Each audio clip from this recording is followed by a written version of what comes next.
सरिता विहार का KL block और KL block में एक ऐसी जगह जहां पर सुबह सुबह ही अपने अमले के साथ नेता प्रतिपक्ष विजेंद्र गुप्ता मौके पर मौजूद हैं। उनके साथ इलाके के कुछ लोग हैं। पीछे जो गांव है वो मदनपुर खादर लगता है और मदनपुर खादर के गांव से ठीक सटा हुआ आप ये देख सकते हैं पूरा का पूरा स्ट्रक्चर। आखिर ये गुत्थी क्या है और यहाँ पर अचानक से क्या ऐसी वजह हो गई कि विजेंद्र गुप्ता जी को यहाँ पर पहुंचना पड़ा? वजह क्या है? वजह ये है रामकिंकर जी की ये 11,000 स्क्वायर मीटर के प्लॉट पर अस्पताल यहाँ पर प्लान किया गया था। 2008 में इसके नींव का पत्थर रखा था कांग्रेस के शासनकाल में। कांग्रेस पत्थर रख के गायब हो गई, आम आदमी पार्टी आ गई और उन्होंने इस पर अस्पताल बनाना है, इसको विचार करने में 6 साल लगा दिए और 2021 सितंबर में इसकी कंस्ट्रक्शन शुरू हुई। ये 336 बेडेड हॉस्पिटल इन्होंने इनिशियली प्लान किया था प्री इंजीनियर्ड स्ट्रक्चर से और फरवरी 2022 तक ये पूरा होना था, लेकिन ये पूरा नहीं हुआ और इस पर 100% एस्केलेशन हो गया। जुलाई 23 से ये स्ट्रक्चर ऐसे ही खड़ा है, यहाँ एक आदमी काम नहीं कर रहा है। यहाँ से सामान भी कंपनी वाले उतार कर ले गए। इसके साथ साथ 1.5 साल से ना इस पर काम हो रहा है, ना इसमें आगे इस सरकार की योजना के अनुसार काम हो सकता है, क्योंकि बजट का प्रावधान ही नहीं किया है। 100% एस्केलेशन का मतलब है कि ये इनिशियली 70 करोड़ रुपए में बनना था, जो बढ़कर के लगभग 140 करोड़ जुलाई 23 में इसका एस्केलेशन आ गया था। इस पर बनेगा क्या? जो शुरू में इन्होंने योजना बनाई थी वो रद्द कर दी है। नई योजना क्या होगी ये किसी को पता नहीं है। और यहाँ इस अस्पताल के अगर बन भी गया तो इसको चलाएगा कौन? इसमें डॉक्टर्स कहाँ से आएंगे? इसमें पैरामेडिकल स्टाफ, कोई अपॉइंटमेंट नहीं की गई, कोई प्रोसेस तक भी शुरू नहीं किया गया।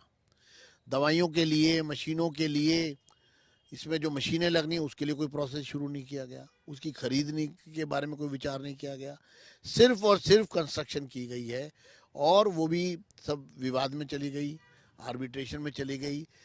और कहीं ना कहीं ऐसा लगता है कि बनाने वाले और सरकार में बैठे लोगों में मिलीभगत है और आर्बिट्रेशन में सरकार के खजाने से, हाई कोर्ट के ऑर्डर से बैंक अकाउंट सीज करके पेमेंट की जा रही है। सरकार ने जो ये तो उत्तर भी आपने ही दे दिया। जब आर्बिट्रेशन में है, पूरा मामला तकनीकी वजह से उलझ गया है, तो फिर कंस्ट्रक्शन कैसे हो पाएगा? कंस्ट्रक्शन के लिए नहीं उलझा है, पेमेंट के लिए उलझा है। कंस्ट्रक्शन तो वो सरकार करना ही नहीं चाह रही है। सरकार ने बजट में प्रावधान ही नहीं किया है। प्रश्न ये है कि अगर इस पूरे प्रोजेक्ट पे 200%, 150% इस पर एस्केलेशन हो गया और इसको बनाकर करना क्या है, उसकी कोई योजना ही नहीं है। जो विवाद है वो पेमेंट का है कि आपने जब ये टेंडर किया था उस समय जो आपने इसमें प्रावधान रखे और जो ये बाद में बन रहा है, यही तो मिलीभगत है कि लो कॉस्ट दिखा करके किसी इंडिविजुअल को टेंडर दिलवा दो और बाद में उसमें एडिशनल मटेरियल ऐड करो और उसका एस्केलेशन होगा, उससे आर्बिट्रेशन होगा, विवाद होगा और फिर उसमें से खुलेआम। अच्छा, एक बात बताइए, अगर अगर अगर वो ये कहेंगे कि अभी विजेंद्र गुप्ता जी को क्यों याद आ गई, वो भी चुनाव से ठीक पहले? मैं पिछले 6 महीने से लगातार जगह जगह जा रहा हूँ और ये मामला जब खुला है, ये एक अस्पताल का मामला नहीं है।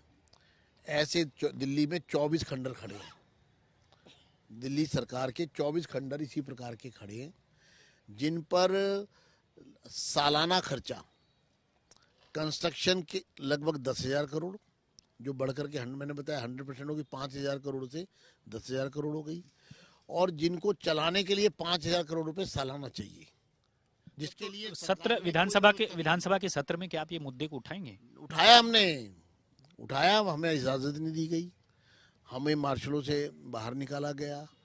हमारे प्रश्नकाल इसलिए तो खत्म किए जा रहे हैं कि प्रश्न ना आए, इन अस्पतालों के बारे में कोई प्रश्न ना पूछ सके। तो मांग क्या है? आप क्या प्रश्न पूछते हैं? हमारी ये मांग है कि अस्पताल तुरंत पूरा होना चाहिए और भारतीय जनता पार्टी सत्ता में आएगी, 6 महीने के अंदर अंदर इस अस्पताल को पूरा करके चालू कर देगी, लोगों को समर्पित कर देगी। हमारा ये कहना है कि सरकार बताए कि सिर्फ कंस्ट्रक्शन में इंटरेस्ट था, पेमेंट्स में इंटरेस्ट था, इसको पूरा करने में कोई इंटरेस्ट नहीं है। आपका इसको लेकर के कोई योजना नहीं है कि ये चलाएगा कौन, इसमें पार्किंग नहीं है। आपको हैरानी होगी, इस 11,000 स्क्वायर मीटर के प्लॉट पर ये स्ट्रक्चर बन रहा है, लेकिन यहाँ जो गाड़ियाँ आएंगी उसकी कोई व्यवस्था नहीं है। जाहिर तौर पर नेता प्रतिपक्ष के उठाए गए इन सवालों का जवाब तो सत्ता पक्ष को देना ही पड़ेगा। नासिर के साथ राम किंकर सिंह, सरिता विहार, केएल ब्लॉक।